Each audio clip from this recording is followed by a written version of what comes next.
देखिए, अभी के टाइम पे इंश्योरेंस शब्द शायद ही किसी को नहीं पता होगा, क्योंकि आजकल हर एक चीज़ का इंश्योरेंस होता है। जैसे कि life insurance, medical insurance, goods insurance और भी बहुत सारे इंश्योरेंस है। और अभी इंश्योरेंस का मार्केट बहुत तेज़ी से बढ़ रहा है। 2023 का डेटा अनुसार लाइफ इंश्योरेंस में 18% से ग्रोथ हुआ है।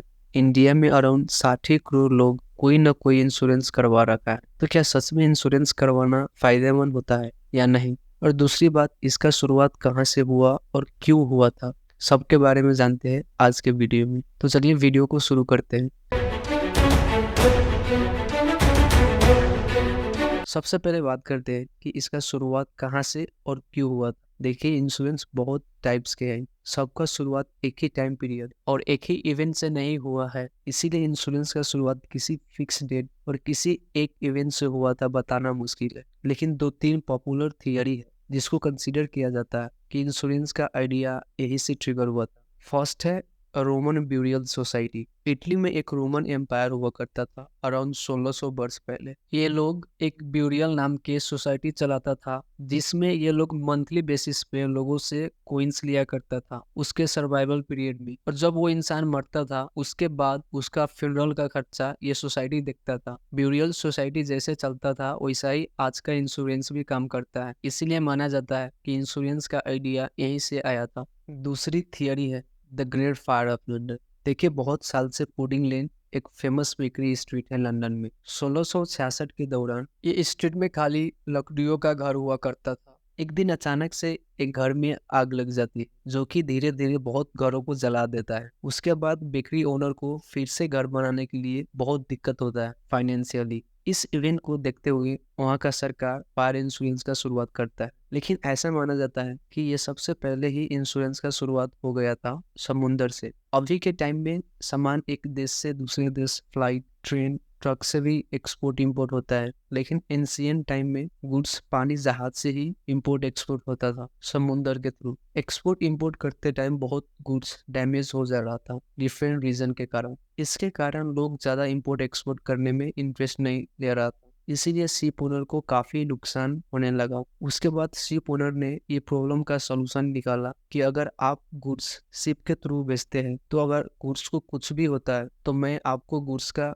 वैल्यू का कुछ परसेंटेज दूंगा। इसके बदले आपको प्रीमियम यानी कुछ अमाउंट पहले से ही डिपॉजिट करना पड़ेगा, जो कि अभी इंश्योरेंस कंपनी भी ऐसा ही काम करता है। और दूसरी बात, क्या इंश्योरेंस करवाना फायदेमंद होता है या नहीं? देखिए, इसको समझने के लिए सबसे पहले ये समझना पड़ेगा कि इंश्योरेंस कंपनी काम कैसे करती है। इंश्योरेंस कॉन्ट्रैक्ट दो पार्टी के बीच में बनता है। एक होता है इंश्योरर और दूसरा इंश्योर्ड। जो कंपनी इंश्योरेंस प्रोवाइड करता है वो होता है इंश्योरर, और जो पर्सन इंश्योरेंस करवाता है वो होता है इंश्योर्ड। देखिए, सारे इंश्योरेंस कंपनी प्रीमियम बेसिस पे चलता है। अगर किसी को इंश्योरेंस करवाना है तो उसको मंथली, क्वार्टरली या ईयरली बेसिस पे प्रीमियम पे करना पड़ता है इंश्योरेंस कंपनी को। उसके बदले इंश्योरेंस कंपनी फ्यूचर में होने वाला रिस्क और लॉस को कवर करता है। यानी मान लीजिए किसी ने मेडिकल इंश्योरेंस करवाया है और अगर उसको हेल्थ रिलेटेड कोई इशू आता है तो उसका खर्चा इंश्योरेंस कंपनी देखता है। लेकिन इसमें एक क्वेश्चन आता है कि खर्चा देखता है तो कितना देखता है? ये डिपेंड करता है प्रीमियम अमाउंट एंड एग्रीमेंट पे। देखिए, जिसको हेल्थ इशू हो गया उसके लिए तो हेल्थ इंश्योरेंस फायदेमंद रहा। लेकिन मान लेते हैं किसी ने मेडिकल इंश्योरेंस करवाया 10 साल का और 10 साल के अंदर में उसको हेल्थ रिलेटेड इशू नहीं आता है,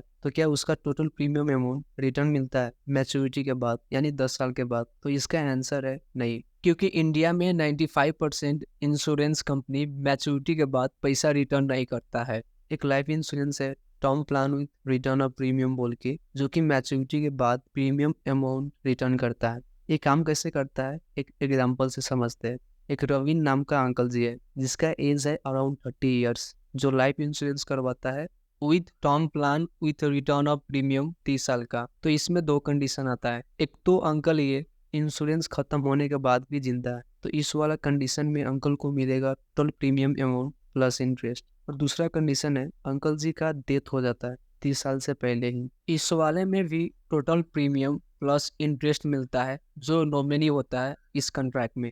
इसीलिए ये वाला इंश्योरेंस दोनों कंडीशन में प्रॉफिटेबल होता है। लेकिन इसमें प्रीमियम अमाउंट बाकी के कंपेयर में थोड़ा ज़्यादा होता है। अगर मैच्योरिटी के बाद प्रीमियम अमाउंट रिटर्न करता है तो इसमें नुकसान है ही नहीं। लेकिन अगर रिटर्न नहीं करेगा तब भी क्या इंश्योरेंस करवाना चाहिए? देखिए इंडिया में ऑन एन एवरेज 20,000 लोग पर डे कोई ना कोई घातक बीमारी से डायग्नोस होता है। इसीलिए एटलीस्ट 2 इंश्योरेंस करवाना बहुत जरूरी है, एक लाइफ इंश्योरेंस एंड दूसरा मेडिकल इंश्योरेंस।